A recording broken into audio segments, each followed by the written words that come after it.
based on what we read, I would like to reread verse 14 through 16 for your hearing.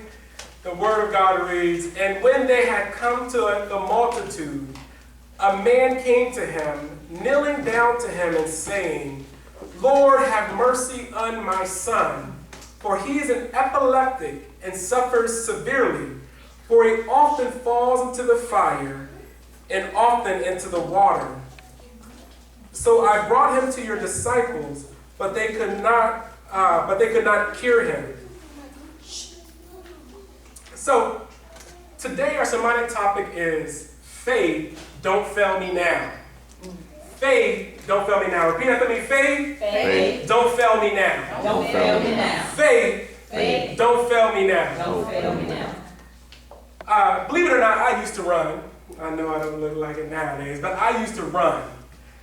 And when we used to run, and we're in a track meet or something, and we're going and going and going, one of the things that happens is that you know that your tank is running out. You know, you're getting tired, you're getting exhausted, and you see that line, and you may see somebody in front of you. And if you happen, which I saw often because I wasn't a great runner, that the person in front of you is getting smaller, that means your tank is running out. You're running out of energy. You're slowing down. And you're like, don't fail me now. Keep on pushing, keep on moving. And so, when we look at this story that we just see today, we see a father that had a son who had a condition that he felt, I don't know if any of you ever had to take care of anybody, a condition where he felt that he couldn't do anything for him. He felt helpless, he felt useless. It's like having a little child, and when they get sick, you can see the distress that they're going through. You can see the pain that they're going through, but you can't do anything about it. You just have to wait till it goes through, and you begin to get weary. And this father was feeling weary. He probably tried, exhausted all options that he could, and now he's here, and he's like, I need somebody to do something. My son he's throwing himself in the fire, burning himself, and throwing himself in the water, and these seizures just come. I need somebody to do something because I can't do it. Mm-hmm. And in that, you can see how that faith can fail, how that faith can digress. And so this is where we come in our sermon of faith, don't fail me now. So faith is the supernatural belief in God and in his ability to accomplish anything and everything he desires to do. So it's a supernatural belief. It's not just saying, oh, I believe that to God, but it's a supernatural belief, knowing and believing that God can do it. I know that we may not fit in this particular case, but we all have those things to where we feel like it's out of our control. We have those situations where we feel helpless, or we have those things to where we feel needless, that we just can't do anything about. So we have ran into a situation where we feel like our faith is about to fail. And so the key message that I want you to take from here is that it is imperative for us to have faith even when the situation seems to be insurmountable.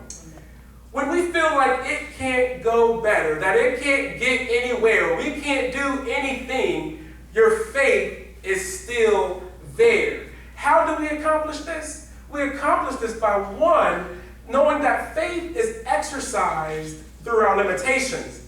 So that just because we're at a limit doesn't mean that your faith is at a limit. You can be at a limit, but your faith can still hold on. Also, we do this by understanding that faith should have a longer life expectancy than our disappointments. Mm-hmm. Faith should have a longer life expectancy than your disappointments. You will experience disappointments. You will operate in a disappointment, but your faith should last longer. And then we'll go and talk about how faith causes us to speak with authority and confidence. You know what you're talking about. You know what you're saying because you're speaking it in faith. Faith causes us to speak in confidence. And so as we read in verse 14, And when they had come to a multitude, a man came to him, kneeling down to him and saying, and this is to Jesus, Lord, have mercy on my son, for he is an epileptic and suffers severely, for he often falls into the fire and often into the water. Faith is exercised within our limitations. Have you ever had to take care of somebody? I don't know if you had to, but have you ever had to take care of somebody? What is the one thing you do when you feel helpless? You throw your hands up. You cry. You feel that burden on your shoulders. I remember my aunt having to take care of my uncle when he had a stroke. And he couldn't do anything for himself. He was paralyzed in part of his body. And I saw this woman help. I saw this woman push. Not saying that she didn't experience any pain or felt discouraged, but she held on to the faith of taking care of a man that she couldn't do anything about. She couldn't give him ability to move again, but she stood there with him and helped. The things that he couldn't do, she did. And so there's going to be times to where we feel like a situation comes in our lives that we just can't do anything. And every time this little boy had a stroke or a seizure, it reminded the father of how helpless he was. How helpless he was every time. They may go through a period of time that they didn't experience a seizure. And they may think everything is fine, and then boom, a seizure comes again. And it reminds him once again that he couldn't do anything. There may be some times in our lives where things are going fine, and things are going good, and it's all happy, joy, joy. But if something comes that reminds you of how helpless you are, I encourage you to continue to be faithful. Continue to have that faith, knowing that God can take you to the limits. God can take you past your own limitations. See, this man, he was exhausted, tired, just needed some help. He just, where can I go? And Jesus happened to be in his town, and he's trying to find. He came to Jesus kneeling down. Kneeling down is a position of humility. He was at his wits. I don't know if you ever had to really kneel down to God and said, Lord, I need you. Lord, I just can't move anymore. Lord, I'm trusting in you because I can't do it. I'm really casting this care at your feet because it's just too heavy for me right now. He kneeled down in humility. This man, the Father just wanted Jesus to have compassion on his servant, which was his son. We go through things, we just want Jesus to have compassion on us. Lord, do you see me? Lord, are you there? Lord, this is what's going on in my life. He wasn't afraid to go to God, to Jesus, and say, Jesus, here I am. This is me, the raw me, the way you see me. I have something I can't do. I know our pride tends to take us to go to not come to Jesus, or not to seek help, or not to seek support, because we have this pride and we believe that we must do it ourselves. And when we can't do it, we just simply accredit to God and say, it must not be God's will. But sometimes we need to look at our pride and say, Lord, am I coming to you with all humility because I need your help? Lord, have mercy on my son. And verse 16 says, so I brought him to your disciples, but they could not cure him. Have you, I'm in a professional environment where you get the calls and people get the call to help desk. I don't like to talk about my IT people, but I'm going to talk about my IT people. But sometimes when you have an issue with your system and you pick up a phone call, maybe not just IT, just customer service sometimes. You try to return a product or something's wrong, you want to check on your warranty. HR. And you pick up that phone and you say, hey, I got a product I want to return. It's like, I can help you out, tell me what's your issue. You tell them your issue. And then after you tell them all, you explain all, they say, hey, I'm going to forward you to somebody else that can help you. They transfer you to somebody else. You say your issue. They say, hey, I'm going to transfer you to somebody that can help you. Think about, they said that you can help me. And this cycle goes on and on and on. This man came to Jesus Christ's disciples because they were supposed to be able to help him, only to find out that they weren't able to do it. They say they weren't able to do it. Have you ever had to go to somebody and you say, surely this person can help. Surely this person is a prayer, a fast up person. Surely this person can do it. And you go there and you realize that person can't help you.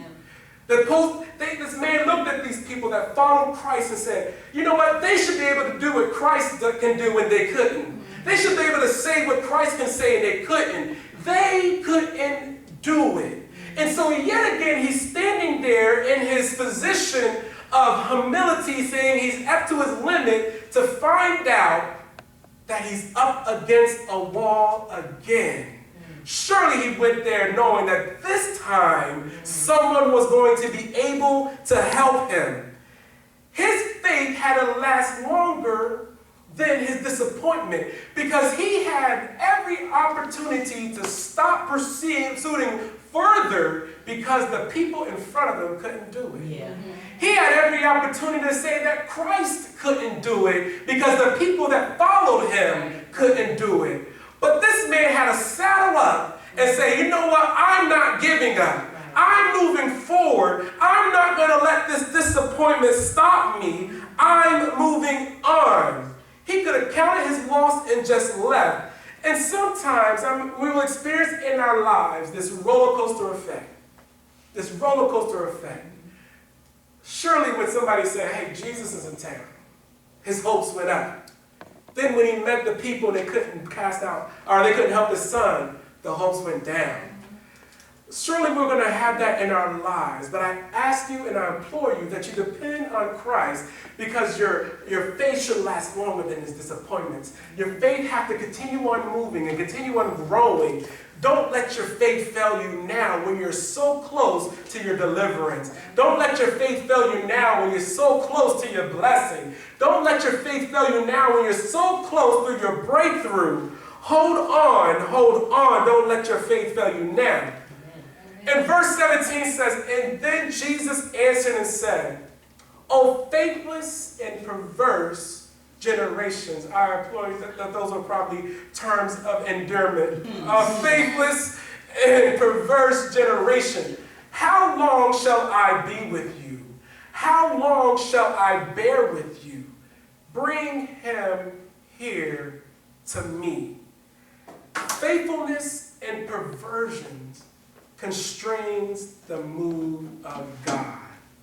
Those are the two things that as Christians we should not be identified as.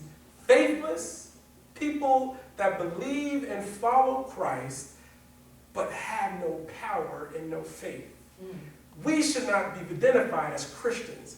Perverse is not as perversion as we hear. That's why you got to study the word sometimes. Your mind go. But this is the stubbornness. I don't believe I'm stubborn, but sometimes I may have stubborn attributes that just pop up every now and then, but we won't classify me as stubborn. But there are times to where my stubbornness, or the act of stubbornness, could get me in trouble. We can't allow our stubbornness to stop the move of God. Jesus is trying to do something in our lives, but our stubbornness is preventing him to move.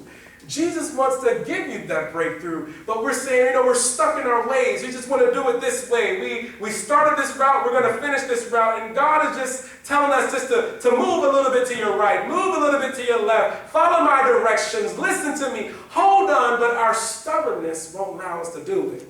Or our faithfulness won't allow us to do it. When God is telling us, I can take this insurmountable situation and make a way, we don't have that faith in him. When God is saying that he can heal, we don't have that faith in him. When God says that he can use you in a mighty way, we don't have that faith in him. He wants to do it, but our faithless and our stubborn ways stop it. We come to him and say, Lord, I need your help. But when he provides it, we resist him. We tie his hands and say, Lord, not with me, but I want you to do something. Lord, don't do it how you want to do it. Do it how I want to do it. We tie his hands because of our faithlessness and our stubbornness. We can't be identified as that. But then we see that even in that, that when we're at our last drop, Jesus still had his hands out to say, bring him to me. We are carrying some things, and Jesus is just saying, bring it to me. We're holding things, past hurts in our lives that are constantly reminding us of our failures, of our pains, of our shortcomings, of our wrong choices, of our bad choices, of the negative things in our lives. And Jesus is just saying, bring it to me. You can't solve it. Bring it to me. You still haven't forgiven somebody. Just bring that hurt to me.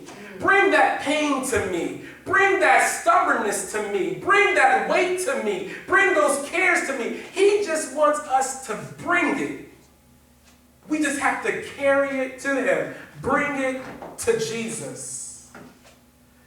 Verse 18 says, and Jesus rebuked the demon, and it came out of him. And the child was cured from that very hour. Faith allows us to speak with authority. Faith allows us to speak with authority. People with authority can speak a command, and people will start to move, and things will start to happen because authority commands change. Authority commands change. I don't know about you, but when I work for somebody right now, and so when they speak, there's some things I need to do. I can't just say, you know what? Nah, today I'm not feeling like it, Brian. I can't do that. I'm a contractor working for government people. I definitely can't say, nah, you handle that today. No, when they speak with authority, and they expect something to happen. And so when Jesus speaks in your life with authority, you should expect something to happen. That's how you have faith. It may not have occurred yet, but you have faith because Jesus is in a position of authority. He can command things in your life and it should happen. He can speak promises in your life and it should come through. He sees your every situation. He's in that position of authority. We should be able to trust his word, and things should happen in our lives. Things should begin to move. So while the Father wanted something done about his son's condition, we also see that Jesus looked past the son's condition. He looked way past the son's condition. The Father was like, I just need this epilepsy to stop. I just need that to stop. Right. Jesus didn't even speak on that. Jesus looked past the condition and he went straight to the source. See, that's why we can't be judges of people. Right. Because when we look at things, we look at the condition. Right. So right now, we see the whole world is up in arms about homosexuality, which is a condition, and none of us really have fought the sin. None of us have fought the sin nature. No one of us want to attack that aspect of the body. We need to attack sin, but we're looking at people's condition. We attacking somebody because they cursed us out, but they have something going on in their lives that we need to speak to. We're attacking that driver that cut us off on the highway, but we don't know. Maybe we should pray about that person's life because they may be suicidal right now. We don't talk about the source. We only talk about the condition. But Jesus knew that even though this man brought this condition to me, that in order for this condition to stop, he needed to attack the source. He needs to address the source. So sometimes in our lives, we bring Jesus the condition. We say, Lord, I don't have any money, but the source may be that you just spend frivolously. You just spend all your money. And maybe he needs to look at that, not give you more money that you can just throw away. Maybe it should be that, Lord, I need to pass this test. This test is coming up. That's the condition, but the source is you never sat down to study. You never sat down to do what you need to do to be able to pass the test. That's the source. So when we bring things, Jesus always sees the source. We can't be blinded by the condition because once you fix that condition will always happen if the source is not taken care of. we went to a physician before, and it was like every time we go to them, they give us like little antibiotic. You know, like I use the military. Military, they give you Motrin. If you hurt, Motrin. Your arm broke, Motrin. Your hand cut off, Motrin. Everything is Motrin. They just go to the condition, right? We want the source. I don't want you to stop the cough suppressant, give me a cough suppressant to stop my cough. I want you to give me something that will stop whatever's causing me to cough. I need that done. So we need to understand that when we go to Jesus, start to look at what is the source, not necessarily the condition, but Lord, help me out with the source, the issue that I may be going through. Verse 19 says, then the disciples came to Jesus privately and said, why could we not cast it out? So Jesus said to them, because of your unbelief, for assuredly I say to you, if you have faith as a mustard seed, you will say to this mountain, move from here to there, and it will move, and nothing will be impossible for you. Faith must be monitored. Faith must be monitored. I use the analogy of running the track, right? Just because I won one race doesn't necessarily mean I'll win the next one. I still need to practice. I still need to train. The people in the competition at the new race may be better than the people in the competition at the old race, and so I need to work harder. When we are driving a car, we must constantly monitor how much gas we have in our vehicle. We have to do that by looking at the gas gauge. I, for one, I wait till the light come on. You know, I wait till the light come on because I'm stubborn. Alicia doesn't let them get past half. Amen. And now, technology has made it even worse for my stubbornness. Because this other vehicle I have tells us how many exact miles you can go before that puppy stalls out on you. And so now I don't have to guess how far it's down. I can go to that 5 mile. No, I try to do it a little earlier. But I can gauge it. I gauge it because it now is displays to me. But I have to look at it. When the tank is full, we can't apply that same monitoring that we do for a full tank than we do for that tank that's only got 10 miles left on it. When it's full, we may not look at it as often. Right. But when it's 10 miles, you might be looking at every stop sign, every stop light, every traffic, because you want to know, do I need to pull, or at least for me, I want to know, do I need to pull off this exit now? Right. And so we have to gauge our faith.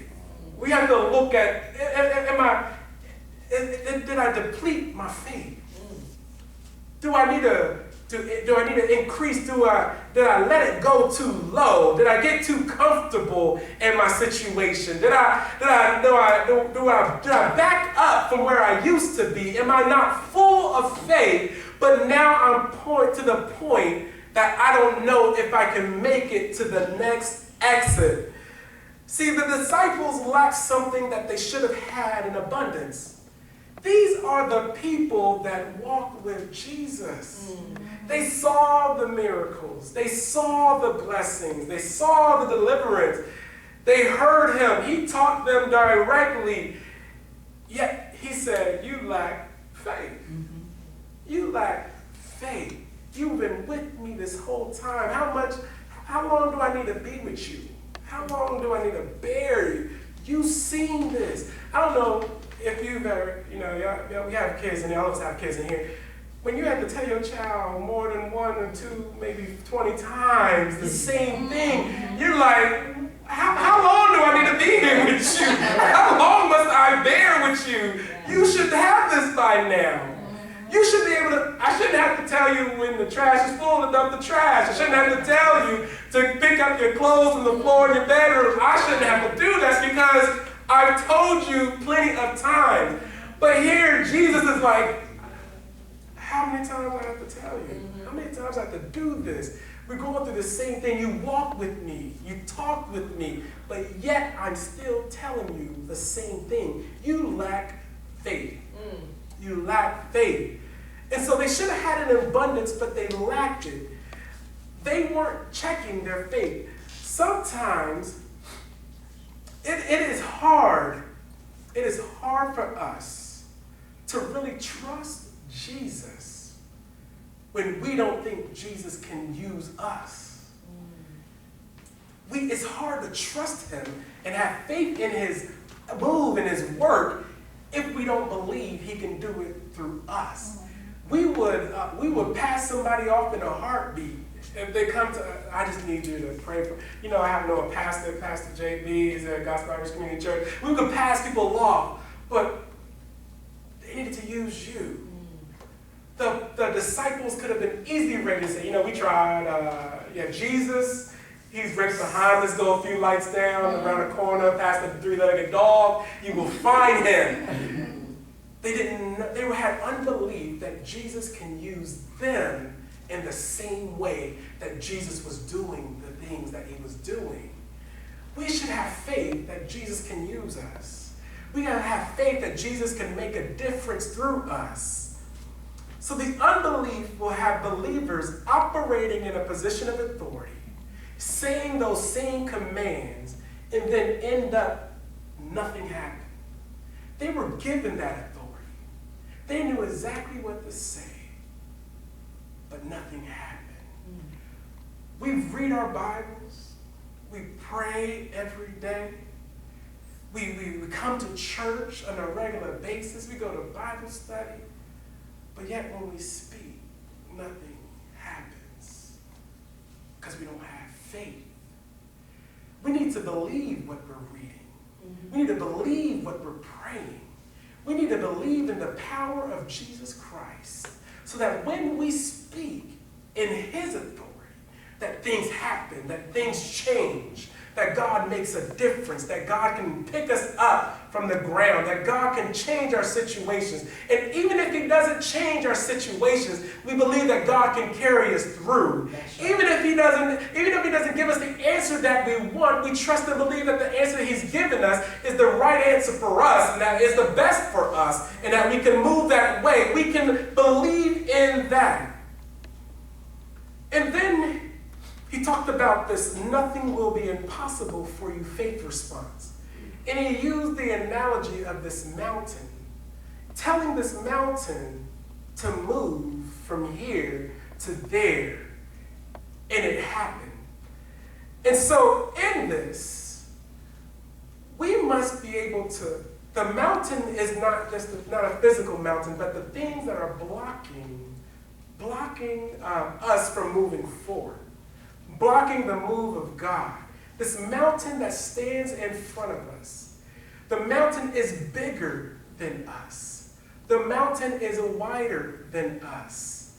But yet we're able to speak to this mountain, to tell it to move. Something that's bigger than you, and to tell it to move. As a guy that had a structure, being a short guy growing up, I had to be able to tell people that were bigger than me. I didn't get bullied or anything because I could do something. But when they come up in front of me, I have to be like, move. This is when fighting took about 30 minutes because you walked around shoulder to shoulder first because nobody was going to throw the first punch. So I could talk noise. I was like, move out my way. I had to be able to say move.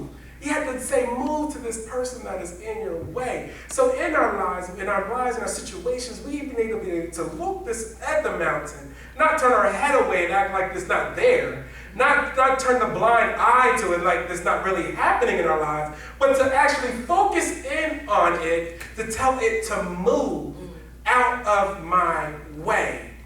And then the there was to tell it where to go. Tell it to get out of your way. Tell it, you are blocking me. I need you to move from in front of me to out of my way. Go over there. Get out of here. But you can't stay in front of me. He spoke to the mountain. And then he said, and nothing will be impossible for you. Early on, it talked about the mustard seed faith. That's very small. Very small. So we think that, well, maybe I can speak with authority if I have a title. You know, if I have to be a minister to do that, or I have to be, a prayer warrior, a pastor. I don't think anybody really wants to be that, but if it happens, you accept it. But we think that we can't do it unless we're there. We believe we can't speak with authority unless we have those things. Or we believe that maybe I need to be a Christian for 20 years. No. When God gives it to you, use it. You can tell this, whatever size faith you have, if there's faith in you, use it. Nurture that faith. Nurture that seed. Water that seed. Let it grow, but use what you have. Use what you have. And watch that mountain move. But understand that as you go through this life, I pray that the negative things that go on in your life does not cause you to have your faith fail. Faith don't fail me now. Let your faith go beyond your own limitations. Let your faith have a longer life expectancy than your disappointments. And let your faith cause you to speak with authority and command things to move out of your life. But you must have that faith in Jesus Christ. That faith that he can use you. We have faith that Jesus can use everybody else, like I said. Some of us, not us, but I ain't saying us, we didn't do it, but some people buy prayer cloths and sweat cloths and say, I need that cloth to God. God can use you. You don't need all that stuff. All you need is Jesus in your life. Amen. And he can make a world of difference if you have a belief in him. Amen? Amen. Amen. Amen. Everybody stand up. Repeat after me. Faith. Faith. Don't fail me now. Don't fail me now. Faith. Faith. Don't fail me now. Don't fail me now.